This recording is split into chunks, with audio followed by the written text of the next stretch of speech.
I've been spending a lot of time looking through this Grandma's Wartime Kitchen cookbook, and it's really been kind of interesting to look at how they tweaked some of the recipes to make them suitable for what they had available. And it also made me think a lot about the privations that they experienced and how they used what they had and made do with what they had. So today, when I went into the pantry to get bread to make toast for breakfast, and I pulled out this loaf of bread, and then I was like, oh my goodness, there's mold. So my first instinct was to drop the whole loaf into the trash. And then I thought, that wartime mother would not have thrown away an entire loaf of bread. She would have looked through it to see what is salvageable. And then she would probably make some bread pudding. So that's what I'm going to do today. I'm going to pick through this bread and see what's salvageable, and then I'm going to make some bread pudding. So let's get that started.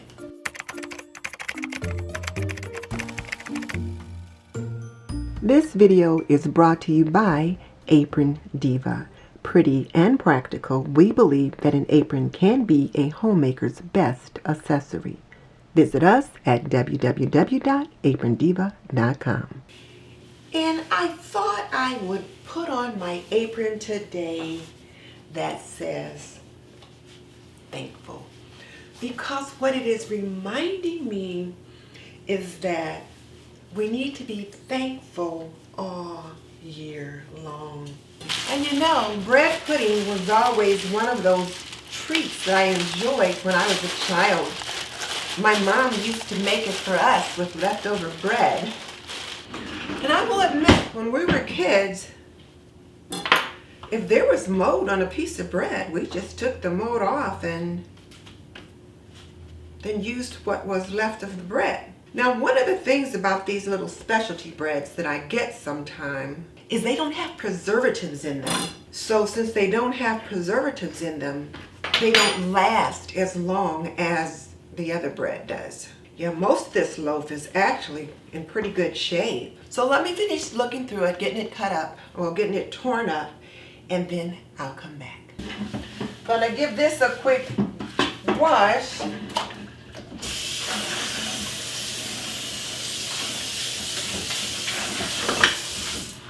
My husband likes to use those old bread bags to bread his fish, but since there was mold in that one, I'm going to dispose of it. So what do I need to make this bread pudding? Well, I need 4 large slices of bread. So I picked out 4 large slices from the bread that I kind of picked the mold off and that kind of thing.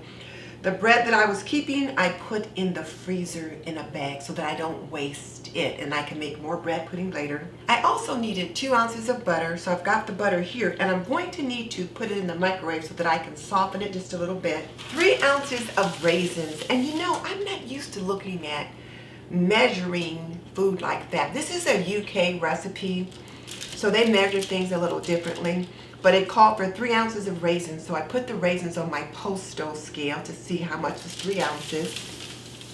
We needed 1/4 cup of sugar, and it said 2 ounces of sugar, so that's a 1/4 cup. 3 eggs, and a pint of milk. And here's the thing, during World War II, when they were rationing things, an adult was limited to 8 ounces of sugar a week. So if you had 2 adults in the family, that gave you 2 cups of sugar. Kids were rationed as well, so maybe they had a 1/2 cup. So let's say you were a family of 5, 2 adults and 3 children. You might be limited to maybe 3.5 cups of sugar for the week for the family of 5. So to make a sweet, a cake, or even a bread pudding is going to be quite special, and you might even need to save some of your rations from the week before for the next week if something special is coming up. Also, they were limited to 1 egg a week, so to use 3 eggs on a bread pudding, that meant you were using the egg rations from several family members to make that. And then of course you've got your pint of milk. So I just think this is all so interesting. So I need to now put my butter in the microwave, which of course they didn't have then. They would have set their butter out to thaw. or to soften. But I'm going to pop this in the microwave and let it warm up just a little bit so that I can butter my bread. And I'm supposed to cut the bread into squares and then butter each square. So I think what I might do is butter the bread and then cut it. That's going to be easier. It's just so interesting thinking about how the women in those days managed to feed their family while the men were, well, the men and the women were away doing whatever they were doing. And there were all kinds of people involved in the war effort. Women did all kinds of things on the home front in addition to managing the family. Now there seems to be a lot of butter here, but that butter would have been a real treat though, which I suppose for a special occasion will be quite nice. I'm going to put the bread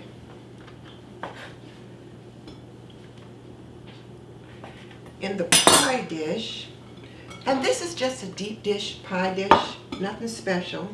And hopefully I've got a big enough pie dish to just set up 2-liter pie dish. And I was like, a 2-liter pie dish. Let's try this dish. I think it ought to be deep enough to do the trick, because the one that I've got right now was just a little too shallow.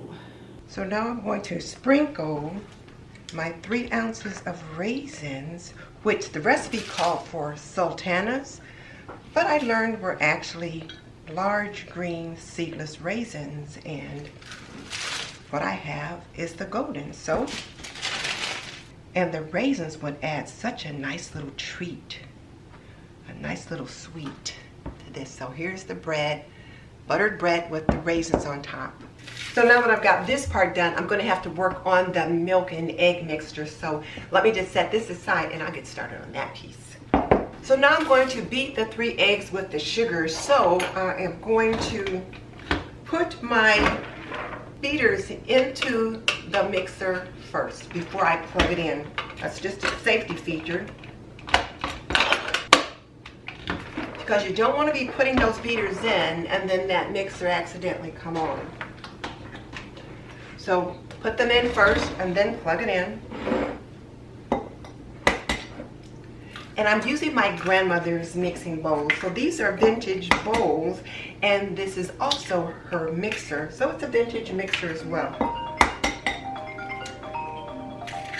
And of course my phone rings when I'm in the middle of something. So I'll add my 2 ounces of sugar.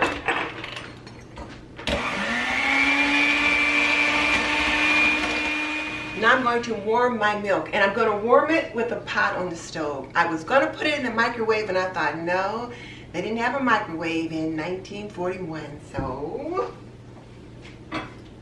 And all I need to do is just warm the milk, and then I'm going to pour it over the egg and sugar mixture, and then I'll pour that over the buttered bread with the raisins.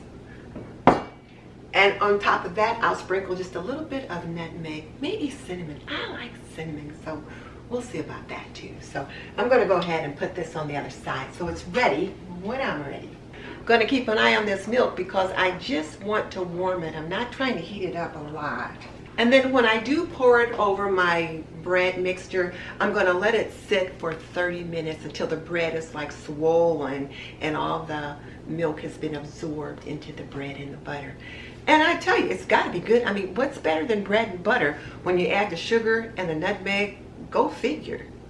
So I'm really trying to be less wasteful in my kitchen, and I'm trying to encourage you out there as well. So my young homemakers, try and make some bread pudding. You got some day-old bread, some dried bread, something like that. Use it up by making something as sweet and simple as bread pudding, and your little kiddos will enjoy it. So I'm going to take this off because it's starting to smoke just a little bit, so it's warm enough. And now let's Move on over. So now I'm just going to pour this over. And I tell you, I have a real struggle with estimating the size of bowls and containers. I almost always invariably will pick the size that's just barely big enough or a little too small. Now we're going to pour this over.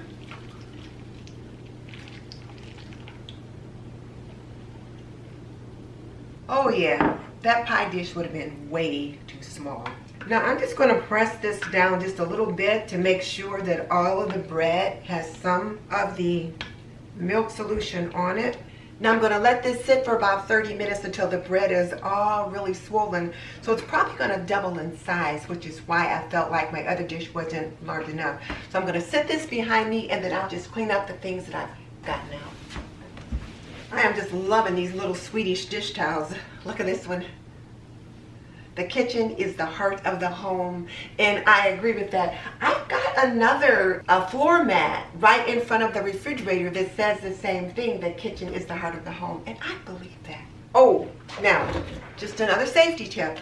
Now, we need to take the beaters out of the mixer, but before we do that, we are going to unplug it. Always unplug it before you remove your beaters, and then you can just push the little button and they pop right out. But please don't ever try to remove the beaters or put the beaters in while it's plugged in. So I'll get these washed up, and after that's set for half an hour, we'll come back and pop it in the oven.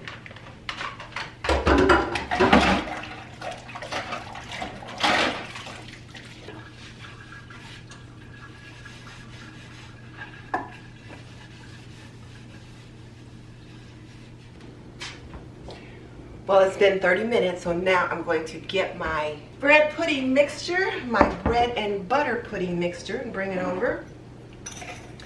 Now, the recipe calls to sprinkle it with a dessert spoonful of sugar, and I had to check that because I thought, what's a dessert spoon? How big is it? And a dessert spoon is 2 rounded teaspoons. So they really would have used up quite a bit of their sugar rations to do this. So maybe a nice treat for a birthday or Sunday or something special. And then I'm going to sprinkle that with a little bit of nutmeg, and it's going to go into the oven at 300 for about an hour until it sets. I keep thinking it could use a little vanilla, but I don't know if they had vanilla at that time, or how scarce it might have been. So now let's pop it in the oven. So it's going to be in the oven for an hour at 300. I did preheat the oven while it was sitting, so the oven was ready to go. So I can't wait for it to come out. Let me also say that this recipe did not come out of my grandmother's wartime cookbook. I got this one online from another wartime cooking site. I will be sure to link it in the description box so that you can check that one out as well.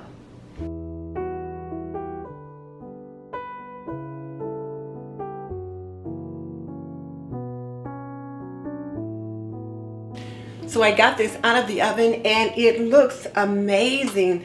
The top is golden brown and the raisins and all of those are nicely brown. So I can't wait to dig in. I think what I will do is make a little sauce. My mom used to make what she called a hard sauce or something like that to go on bread pudding. So I think I'm going to do that. So let me do that and then we'll dig in. So I made this little bowl of hard sauce, and actually a hard sauce is a misnomer because as you can see, it is by no means hard. It's not hard at all, but a hard sauce is kind of like a frosting, a glaze, and you put it on top of a hot dessert like bread pudding. In the UK, they call it brandy butter because you make it with butter and confectioner's sugar.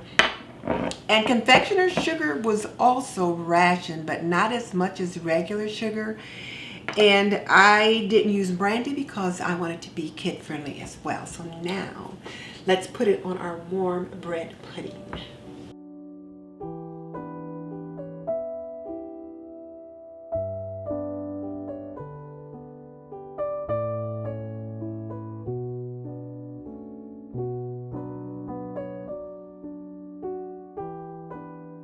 Now let's give this a taste.